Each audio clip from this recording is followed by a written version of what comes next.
আসসালামু আলাইকুম রহমতুল্লাহ। প্রিয় ষষ্ঠ শ্রেণীর শিক্ষার্থীবৃন্দ, মাধ্যমিক গণিতে তোমাদের স্বাগতম। বন্ধুরা, তোমাদের গণিত বইয়ের প্রথম অধ্যায় স্বাভাবিক সংখ্যা ও ভগ্নাংশের নমুনা প্রশ্ন উত্তর নিয়ে আলোচনা করব। নমুনা প্রশ্ন উত্তরে এখানে প্রথমে কয়েকটা বহু নির্বাচনী প্রশ্ন আছে, তারপরে একটা সৃজনশীল প্রশ্ন এবং তারপর কয়েকটা সংক্ষিপ্ত প্রশ্ন উত্তর আছে। তো বহু নির্বাচনী প্রশ্নে প্রথম যে প্রশ্নটা আছে দেখতে পাচ্ছ যে বলা হয়েছে নিচের কোনটি পরস্পর সহমৌলিক।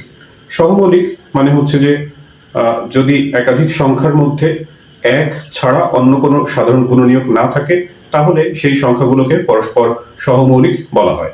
তো এখানে আমরা যদি অপশনগুলো খেয়াল করি, প্রথমে 12 আর 18 ক নম্বর অপশনে আছে। তো এখানে 12 আর 18 এর এক ছাড়া আরো অনেক সাধারণ গুণনীয়ক আছে, যেমন 2, 6, 3, এরকম অনেকগুলো সাধারণ গুণনীয়ক আছে। তাহলে 12, 18 এটা সহমৌলিক হওয়া সম্ভব না। 19 আর 38 খ নম্বর অপশনে আছে, এক ছাড়াও 19 দিয়ে দুইটাকেই ভাগ যায়, তার মানে 19 উভয়েরই গুণনীয়ক। তো তাহলে এটাও সহমৌলিক হওয়া সম্ভব না। শেষের যে অপশনটা আছে 28, 35 সেটা 7 দিয়ে ভাগ করা যায় এক ছাড়াও। তবে গ নম্বর যে অপশনটা আছে 22 আর 27 সেটা, এই যে 22 আর 27 এক ছাড়া এদের আর কোনো সাধারণ গুণনীয়ক নাই। তো সে কারণে এই গ নম্বর অপশনটাই হচ্ছে সঠিক উত্তর। 2 নম্বর প্রশ্নটাতে 12, 18 এবং 48 এর গসাগু কত জানতে চাওয়া হয়েছে। তো 12, 18, 48 আমরা যদি ভাগ প্রক্রিয়ার সাহায্যে একটু গসাগু করে দেখার চেষ্টা করি, 12 দিয়ে প্রথমে 18কে ভাগ করলে 12 অক্ষে 12, 6 হয়। এখন 6 দিয়ে আগের ভাজক 12 সেটাকে আবার ভাগ করতে হবে, 6 দুগুণা 12, তার মানে 6 দিয়ে মিলে যাচ্ছে। এখন 6 দিয়ে যদি আবার 48কে ভাগ করি, 6 এটা 48 সেটাও মিলে যায়, তার মানে এই 6ই হচ্ছে এদের গসাগু। তো 2 নম্বর 12, 18 এবং 48 এর গসাগু হবে হচ্ছে 6। তারপরে 3 নম্বরে এক অঙ্কের স্বাভাবিক সংখ্যাগুলোর মধ্যে এখানে বলা হয়েছে যে মৌলিক সংখ্যা হচ্ছে 4টি, যৌগিক সংখ্যা 4টি, বিজোড় সংখ্যা 5টি।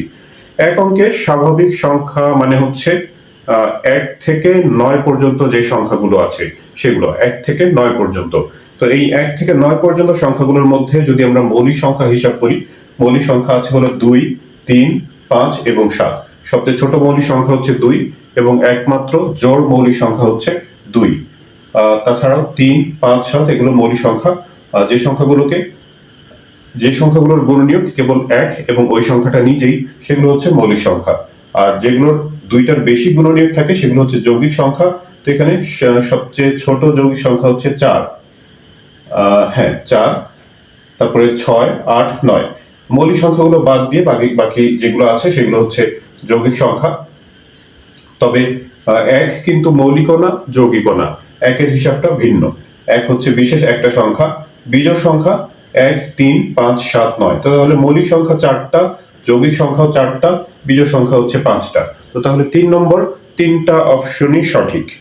4 নম্বরে একটা চিত্র দেয়া আছে, একটা হচ্ছে বলা হয়েছে যে বর্গাকার চিত্রে প্রতিটি আয়তক্ষেত্র সমান। একটা বর্গাকার ক্ষেত্র এই যে এখানে দেখতে পাচ্ছ, সেটা আবার কতগুলো আয়তক্ষেত্রে বিভক্ত হয়েছে। 4 নম্বর প্রশ্নে আছে যে বর্গটি কয়টি আয়তক্ষেত্রে বিভক্ত হয়েছে, একটু গণনা করে দেখলেই হয়।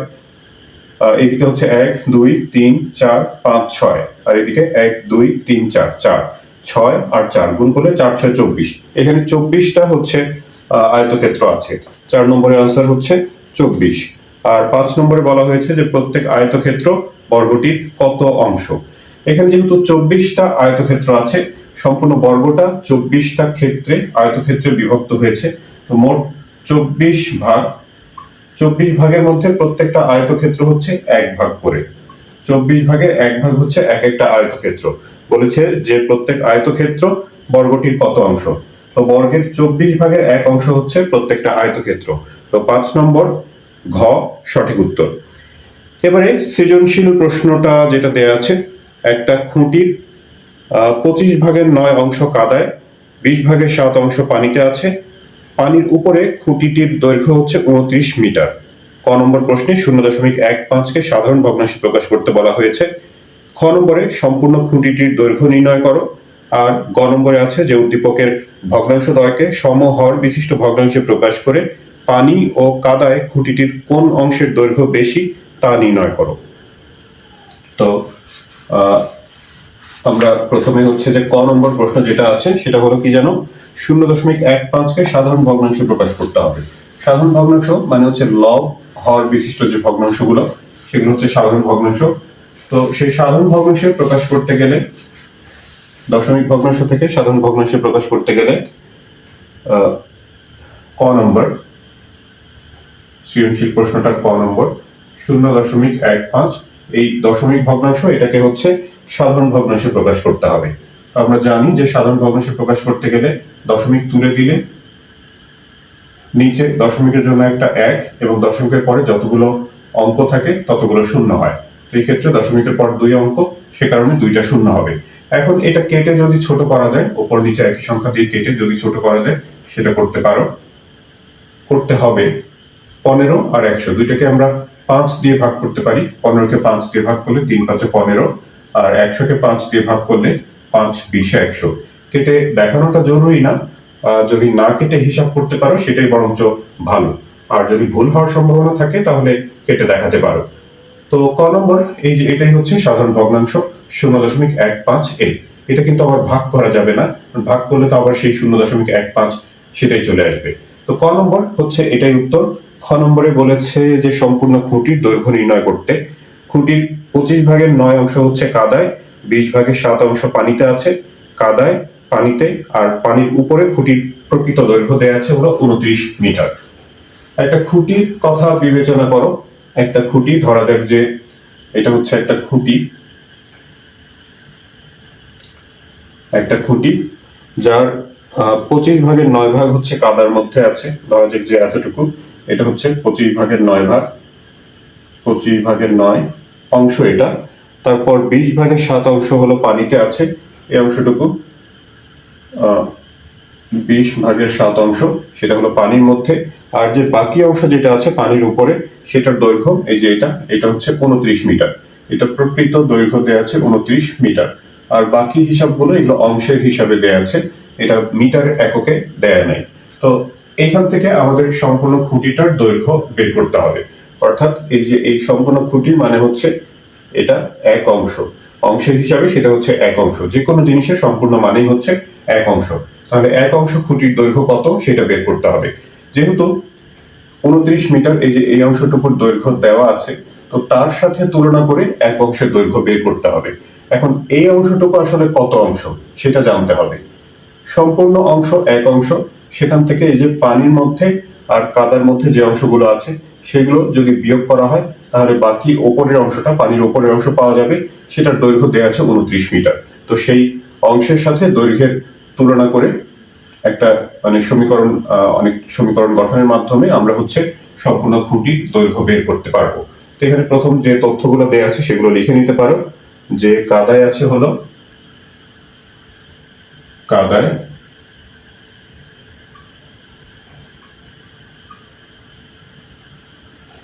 25 ভাগের 9 অংশ।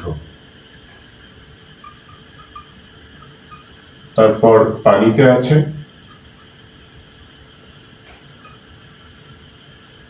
7/20 অংশ। তাহলে একবারে হিসাব করে দিতে পারো, সম্পূর্ণ এক অংশ থেকে এই দুইটা অংশ বাদ দিয়ে হচ্ছে পানির উপরের অংশ পাওয়া যাবে। অথবা দুই ধাপে করতে পারো, যে প্রথমে এই দুইটা আমরা যোগ করে নিই। কাদায় ও পানিতে আছে, সুতরাং কাদায় ও পানিতে আছে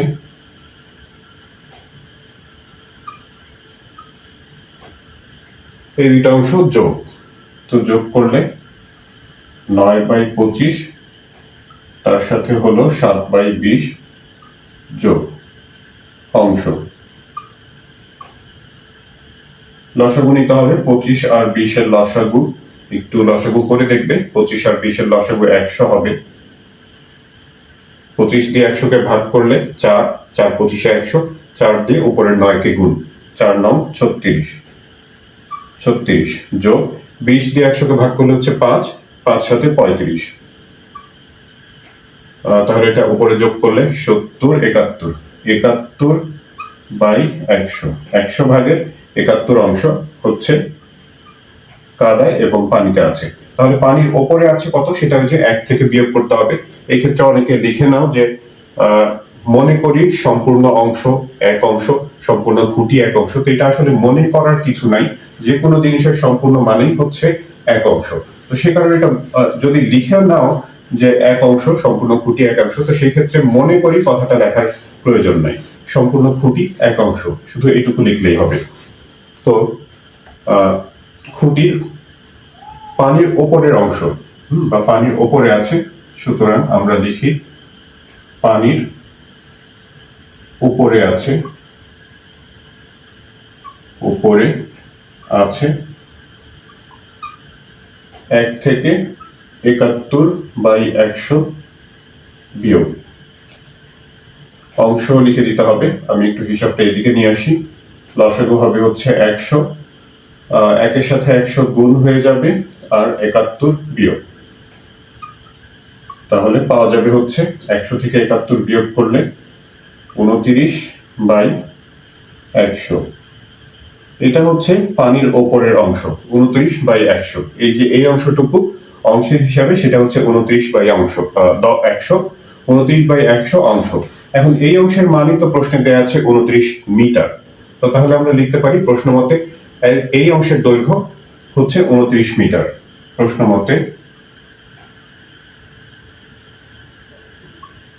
মতে হচ্ছে এই 29/100 অংশের দৈর্ঘ্য 29 মিটার।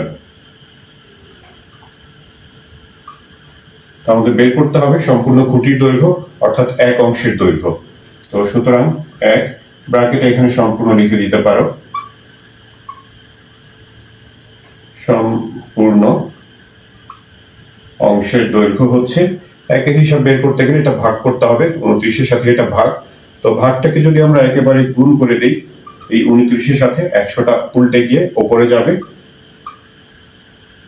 আর এই 29টা নিচে মিটার। তাহলে খুব সহজ হিসাব, 29 কেটে দিলে 100 মিটার, অর্থাৎ সম্পূর্ণ খুঁটির দৈর্ঘ্য হচ্ছে 100 মিটার। তো শেষে প্রশ্নের মতো করে কথা লিখে দেবে যে সম্পূর্ণ খুঁটির দৈর্ঘ্য 100 মিটার। শিক্ষার্থী বন্ধুরা, এবারে সৃজনশীল প্রশ্নটার গ নম্বর, যেখানে বলা হয়েছে যে উদ্দীপকের ভগ্নাংশদ্বয়কে সমহর বিশিষ্ট ভগ্নাংশে প্রকাশ করে পানি ও কাদায় খুঁটিটির কোন অংশের দৈর্ঘ্য বেশি তা নির্ণয় করো। সমহর বিশিষ্ট ভগ্নাংশে প্রকাশ করতে হবে, অর্থাৎ হর সমান করতে হবে। উদ্দীপকের যে দুইটা ভগ্নাংশ ছিল, কাদায় এবং পানির অংশ, কাদায় হচ্ছে 9/25 আর 7/20 হচ্ছে পানির অংশ। তো এই দুটাকে সমহর করতে গেলে, অর্থাৎ হর সমান করতে হবে, তার জন্য প্রয়োজনীয় সংখ্যা দিয়ে ভগ্নাংশ দুইটার উপরে এবং নিচে লব এবং হরকে গুণ করতে হবে। কত দিয়ে গুণ করে হর সমান করতে হবে সেটা বোঝার জন্য আমাদের প্রথমে ভগ্নাংশদ্বয়ের হরের লসাগু বের করতে হবে। 25 আর 20, আমরা খ নম্বরে এই 25 আর 20 এর লসাগু করেছিলাম, লসাগু হবে হচ্ছে 100। এখন লসাগু 100, তার মানে প্রত্যেকটার হর 100 হতে হবে। 100 হর হতে গেলে 100কে 25 দিয়ে ভাগ করলে 4 হয়, লসাগুকে হর দিয়ে ভাগ 4। তার মানে এই ভগ্নাংশের ওপরে এবং নিচে 4 দিয়ে গুণ করতে হবে। আমরা লিখবো এখানে, সুতরাং এই 9/25 প্রথম যে ভগ্নাংশ, এটার ওপরে এবং নিচে 4 দিয়ে গুণ। একটা ভগ্নাংশের ওপরে এবং নিচে লব এবং হরকে একই সংখ্যা দিয়ে গুণ করলে অথবা ভাগ করলে ভগ্নাংশের মানের কোনো পরিবর্তন হয় না। তো আমরা প্রয়োজন যদি মনে করি, যদি প্রয়োজন বোধ করি, তাহলে সেটা করতে পারি, গুণ করতে পারি।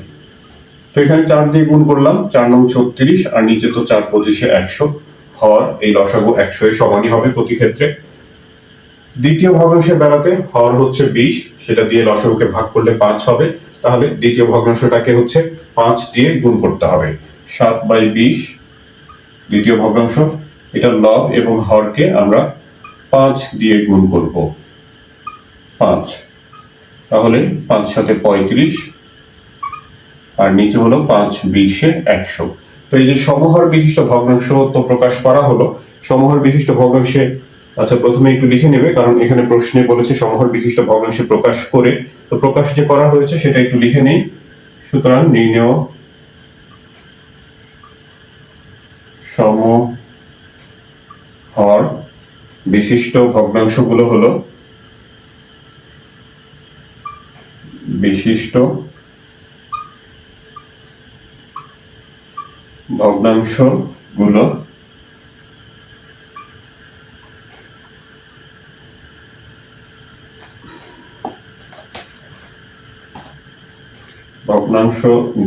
হলো একটা হচ্ছে 36/100, আর একটা 35/100। সমহর বিশিষ্ট ভগ্নাংশে তো প্রকাশ করা হয়েছে। এখানে আরো প্রশ্ন আছে যে প্রকাশ করে পানি ও কাদায় খুঁটিটির কোন অংশের দৈর্ঘ্য বেশি তা নির্ণয় করো। কোন অংশটা বেশি? তো যেহেতু সমহর করে নেওয়া হয়েছে, এখন কোন ভগ্নাংশটা বড় কোন ভগ্নাংশটা ছোট সেটা সহজেই বোঝা যাবে। সেটা একটু কম্পেয়ার করে দেখিয়ে তারপরে আমরা লিখতে পারবো যে কোন অংশটার দৈর্ঘ্য বেশি। তো এখানে 36/100 আর 35/100, লব যেটার বড় সেটাই বড় ভগ্নাংশ।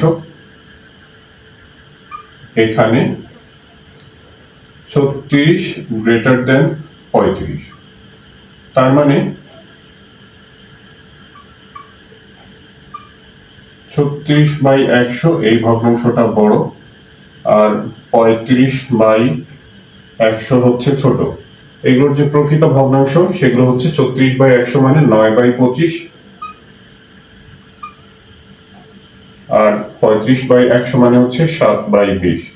তো এটা তো কাদার মধ্যে যে অংশটা ছিল সেটা, আর এটা হচ্ছে পানির অংশ। তার মানে কাদার মধ্যে যে অংশটা আছে সেটার দৈর্ঘ্য হচ্ছে বেশি। শেষে একটু কথা লিখে দেবে, আমি আর সেটা লিখছি না, প্রশ্নের মতো করে কথাটা লিখে দেবে যে কাদার বা খুঁটিটির কাদার মধ্যে যে অংশটা আছে সেটার দৈর্ঘ্য বেশি। তো এই ছিল সংক্ষিপ্ত, দুঃখিত, এই ছিল সৃজনশীল প্রশ্নটার সমাধান। শিক্ষার্থী বন্ধুরা, এবারে এখানে যে 4টা সংক্ষিপ্ত প্রশ্ন উত্তর আছে সেগুলো 1 নম্বর প্রশ্নে বলা হয়েছে 7 অঙ্ক বিশিষ্ট কোন বৃহত্তম ও ক্ষুদ্রতম সংখ্যার প্রথমে 7 এবং শেষে 6 আছে। 7 অঙ্ক বিশিষ্ট বৃহত্তম এবং ক্ষুদ্রতম সংখ্যা নির্ণয় করতে হবে যাদের শেষে 6 এবং প্রথমে হচ্ছে 7 থাকতে হবে। তো এটা ক না, 1 নম্বর।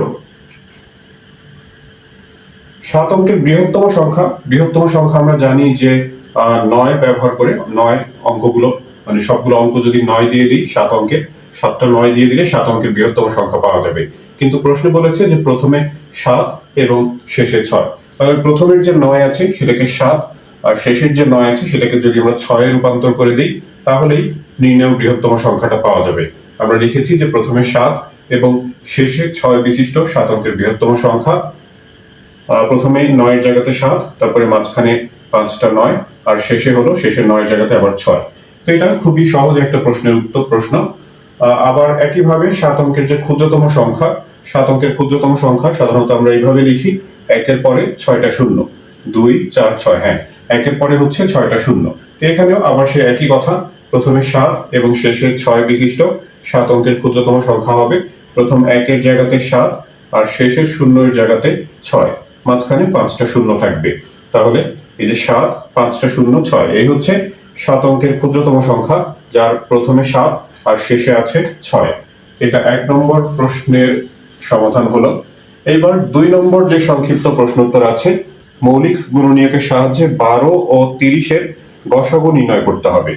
গসাগু অনেকভাবে নির্ণয় করা যায়, শুধু গুণনীয়কের মাধ্যমে নির্ণয় করা যায়, আবার ভাগ প্রক্রিয়া নির্ণয় করা যায়। এখানে বলেছে মৌলিক গুণনীয়কের সাহায্যে। মৌলিক গুণনীয়ক মানে যে গুণনীয়কগুলোকে আর ভাঙা যায় না সেরকম গুণনীয়কের সাহায্যে 12 আর 30-এর গসাগু করতে হবে।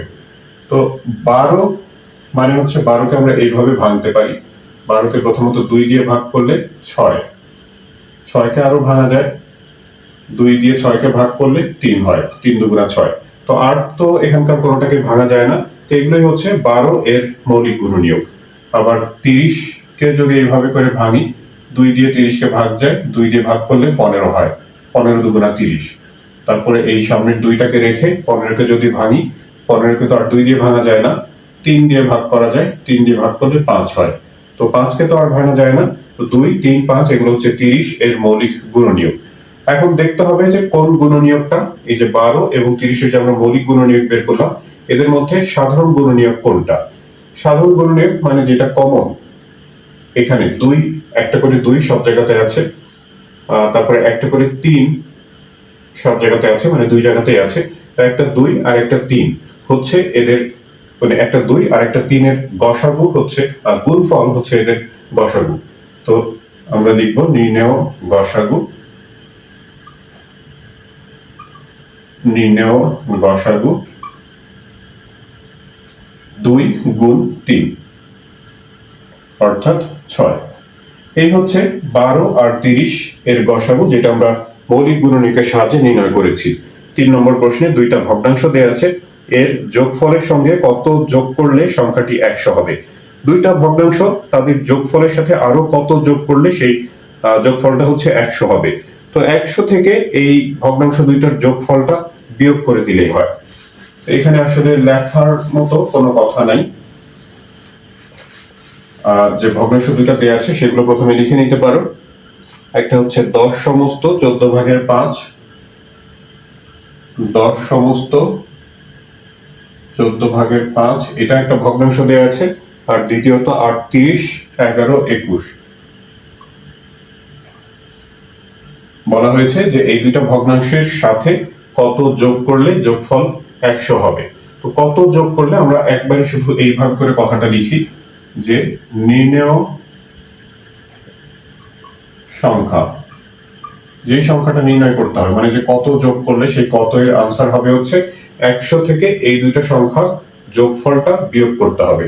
এইভাবে 100 থেকে বিয়োগ করতে হবে এই ভগ্নাংশ দুইটার যোগফল। 10, 5, 14 যোগ 38, 11, 21 এটা হিসাব করে যা হয় সেটাই হচ্ছে আমাদের নির্ণেয় সংখ্যা। প্রশ্নটা আরেকবার মিলিয়ে দেখি, যে বলেছে যে এই দুইটা ভগ্নাংশের যোগফলের সাথে কত যোগ করলে 100 হবে। এটার যোগফল তো এটা যোগ করেই পাওয়া যাবে, এর সাথে আর কত যোগ করলে 100 হবে। ধরো যে প্রশ্নটা যদি এমন হতো যে 2 আর 4 এর যোগফলের সাথে কত যোগ করলে 10 হবে, তো 2 আর 4 এর যোগফল হচ্ছে 6, 6 এর সাথে কত যোগ করলে 10 হবে। তো 6 এর সাথে 4 যোগ করলে 10 হয়, 10 থেকে 6 সেটা বিয়োগ করলেই পাওয়া যায়। তো একই রকম ব্যাপার, এরকম বড় সংখ্যা দিয়ে অঙ্কটা প্রশ্ন বোঝা যদি সমস্যা হয়ে যায়, এরকম ছোট ছোট সংখ্যা নিয়ে মনে মনে চিন্তা করে দেখতে পারো। তো নির্ণয় সংখ্যাটা আমরা এটা হিসাব করব। ইচ্ছা করলে সম্পূর্ণটা একবারে একটু ব্র্যাকেট তুলে দিয়ে এখানে মাঝখানে মাইনাস করে তারপরে একবারে হচ্ছে হিসাব করতে পারো। আমি একটু দুই ধাপে করি, এটা ব্র্যাকেটে থাক, বোঝার সুবিধার্থে এটা ব্র্যাকেটে রেখে দিচ্ছি। এখানে 10 আর 14 গুণ করলে 140, তার সাথে 5 যোগ করে হচ্ছে 145, নিচে 14 যোগ এখানে হচ্ছে নিচে তো 21, আর 21 আর 38 গুণ, তার সাথে 11 যোগ 38 আর 21 হচ্ছে গুণ, এক দিয়ে গুণ করলে 38 হচ্ছে 38, তারপর 2 দিয়ে গুণ করলে 38 দুগুণা 76 আর দুগুণা 16, হ্যাঁ তাহলে 8, 3, 6, 9, 7, 798, তার সাথে আবার 11 যোগ করতে হবে, তাহলে হবে হচ্ছে 8 আর 1 9, 9 আর 1 10 0, হাতে 1, 809, 809।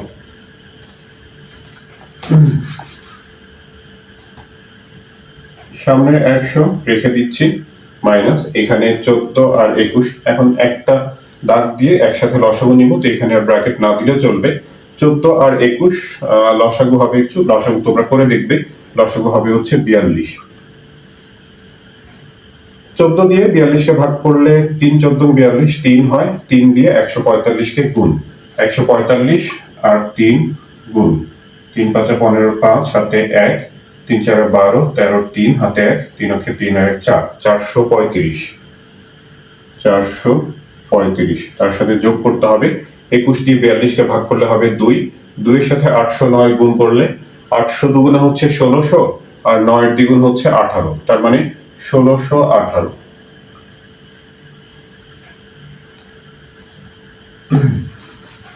এবারে 100 বিয়োগ